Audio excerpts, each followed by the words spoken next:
সবার হয়তো না হতে পারে, আমাদের ডিস্ট্রিক্ট বেসিকে আছে। আমাদের জোড়া ইলিশ আনে আজকে ঘরে, জোড়া ইলিশ, আর তাই আমি ঘরেই কাটতে হয়। এটা যা আঁশ যা বেরোবে সেগুলি আগে ঘরেই রাখতো, কিন্তু এখন তো সম্ভব না ঘরে রাখা, সেই জন্য নিয়ম করে ঘরে রেখেছি, কেটে নিয়েছি। এটা এখন নুন হলুদ মাখিয়ে এটা রেখে দিব। আমাদের নিয়ম আছে যে জোড়া ইলিশ আনতে হবে সরস্বতী পুজোতে। যদি পসিবল না হয় একটা বেগুন বা একটা ইলিশ মাছ, তাও যদি কোনো কারণে একটাও সম্ভব না হয় তবে জোড়া বেগুন আনতে হবে, এটা আমাদের নিয়ম। তাই আমাদের ছোট ফ্যামিলি, দুটো মাছের প্রয়োজন হয় না, সেই জন্য একটা মাছ এনেছে। আর নিয়ম রক্ষা করার জন্য মাছ আর বেগুন, এটাতে কোনো কিছু পড়বে না, কোনো মশলা পড়বে না, শুধু হলুদ আর লবণ ছাড়া আর তেল, তাছাড়া কিছু পড়বে না। এটা আমি এখন হলুদ আর নুন দিয়ে মাখিয়ে রাখবো।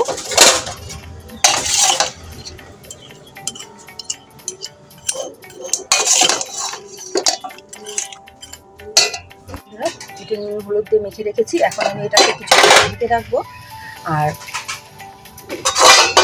ঢেকে যাতে নুনটা ভেতরে ঢুকে সেই জন্য ঢেকে রাখবো। বন্ধুরা, আমি বেগুন কেটে নিয়েছি, আপনারা দেখতে পাচ্ছেন এইভাবে ডুমো ডুমো করে কেটে নিয়েছি, কারণ বেগুন খুব তাড়াতাড়ি মজে যাবে, সেই জন্য আমি বড় বড় করে কেটে নিয়েছি। এখন আমি রান্নাটা আরম্ভ করব। বন্ধুরা, তেল গরম হয়ে গেছে, আমি এখন অল্প কালো জিরে ফোড়ন দিয়ে দিব।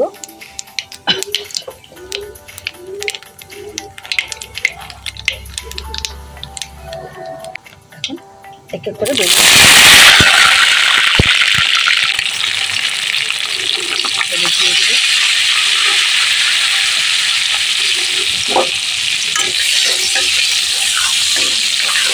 বেগুনটাকে আমি লাল লাল করে ভেজে নিই।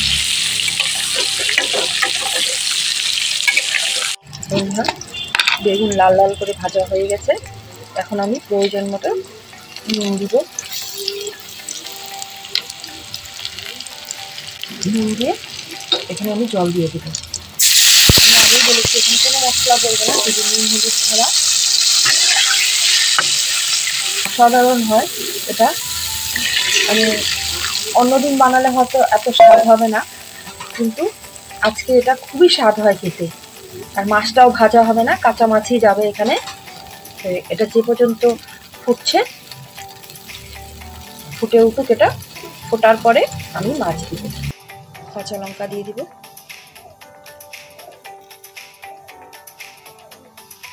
আপনারা চাইলে লঙ্কা বেশি দিতে পারেন, ঝাল যে যেমন ঝাল খায় সেই পরিমাণ মতো।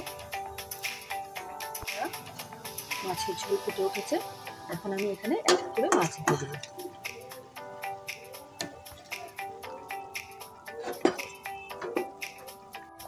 বন্ধুরা, মাছটা এই ঝোলেই সেদ্ধ হবে, আলাদা করে ভাজা হয়নি, আর ভাজা এটা হয় না, অন্য সময় ভাজা হয়, কিন্তু আজকের দিনে যেহেতু নিয়ম, এটা কাঁচা মাছটাই এখানেই বয়েল হয়ে সিদ্ধ হবে, সেজন্য আলাদা করে এটাকে ভাজতে হয় না। আপনারা হয়তো ভাবছেন এটা খেতে হয়তো ভালো হবে না, কিন্তু সত্যি বলছি, আমরা প্রতি বছরই এই নিয়মটা করি। অন্যদিন এরকমভাবে করা হয় না, ভাপানো হয় বা সর্ষে দিয়ে করা হয়, কিন্তু শুধু সরস্বতী পুজোর দিনই আমাদের নিয়ম, যেহেতু বংশের, তাই এভাবেই করা হয়। আর খেতে খুবই অসাধারণ হয় খেতে এটা। বন্ধুরা, মাছের ঝোল রেডি, এখন এটাকে আমি নামিয়ে নেব। মাছটাও সেদ্ধ হয়ে গেছে, আপনারা দেখতে পাচ্ছেন ঝোলটা অনেকটা ঘন হয়ে আসছে। শুধু হলুদ নুন আপনাদের সামনেই বানিয়েছি, আপনারা দেখতেই পেরেছেন, হলুদ নুন আর কালো জিরে, তাছাড়া আর জল ছাড়া কিচ্ছু দেওয়া হয়নি। এটা ঘন হয়ে আসছে, এখন এটাকে আমি অফ করে নামিয়ে নিই।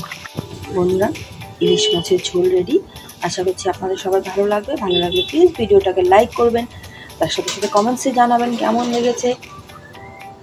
নতুন বন্ধুরা প্লিজ সাবস্ক্রাইব করবেন। আজ এই পর্যন্তই, দেখা হবে আবার অন্য কোনো ভিডিওতে। Thank you.